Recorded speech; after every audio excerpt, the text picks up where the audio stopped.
அடுத்ததா திரையரங்க உரிமையாளர்கள் சங்க தலைவர் திருப்பூர் சுப்பிரமணியன் நம்மகிட்ட இருக்காரு. அவர்கிட்ட கேட்கலாம்.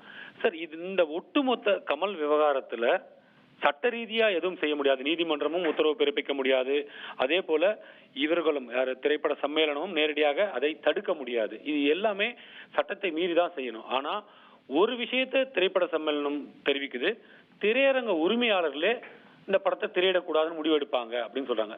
இதனால உரிமையாளர்கள் அழுத்தத்தின் பேர்ல இந்த முடிவெடுக்க வாய்ப்பு இருக்கா? சார், திரையரங்கு உரிமையாளர்கள் முடிவு எடுக்கல.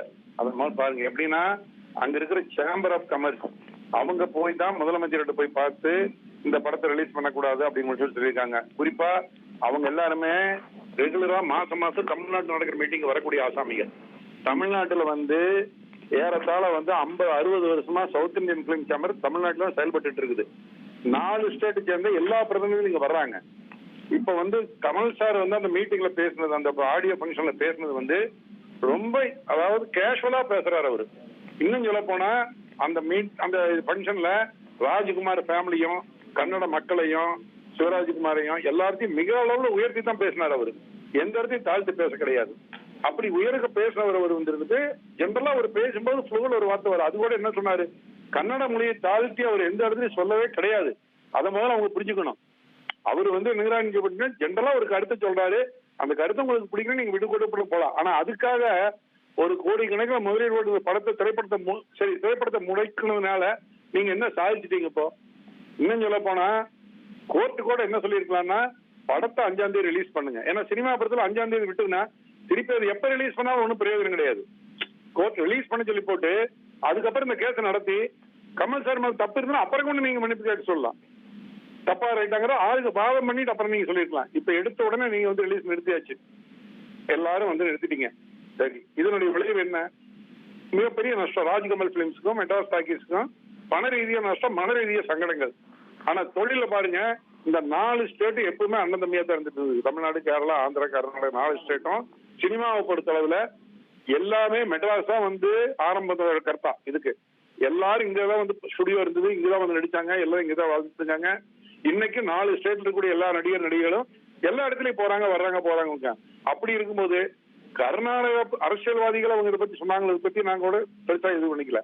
ஆனா கர்நாடகா பிலிம் சேம்பர் இந்த விஷயத்துல தற்கொலை படத்தை வெளியிடக்கூடாது கொண்டு முதலமைச்சர் கொண்டே கொடுத்தது என்னால ஏத்துக்கவே முடியல. என்ன காரணம்னா, நீங்க ஒரு சினிமா சம்பந்தப்பட்டவங்க ஒரு படத்தை ரிலீஸ் பண்ணக்கூடாதுன்னு முடக்கிறீங்க.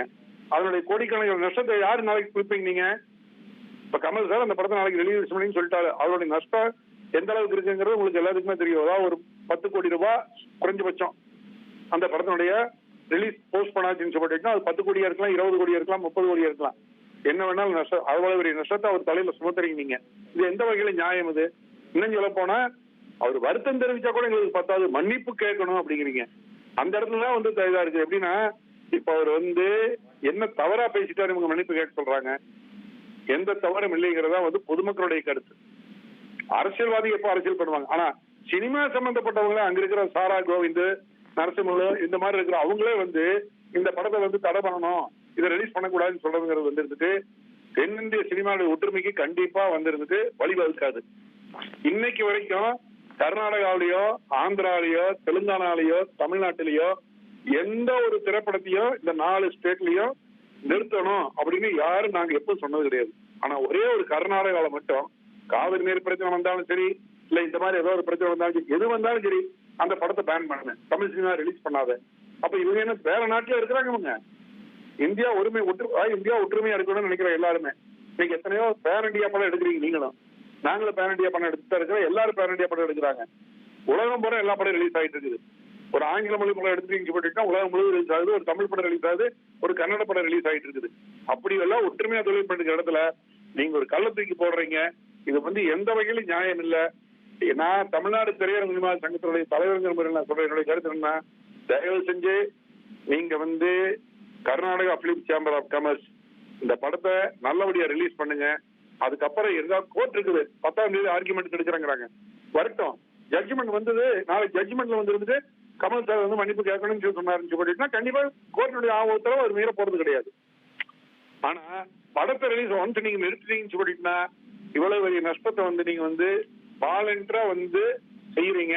நாளைக்கு இந்த கேஸ் ஹைகோர்ட்ல நடக்கிறதால சுப்ரீம் கோர்ட்டுக்கு கூட நாளைக்கு போலாம், பேச்சுரிமை இருக்குது அப்படின்னு சுப்ரீம் கோர்ட்டு வந்து சாதாரண தீர்ப்பு இந்த நஷ்டத்தை யாரும் ஏத்துக்க போறீங்க? யாரும் ஏத்துக்க போறது கிடையாது. ஓகே, தொகுப்புல இருந்து உங்க கருத்துக்களை பதிவு செஞ்சிருக்கு. நன்றி.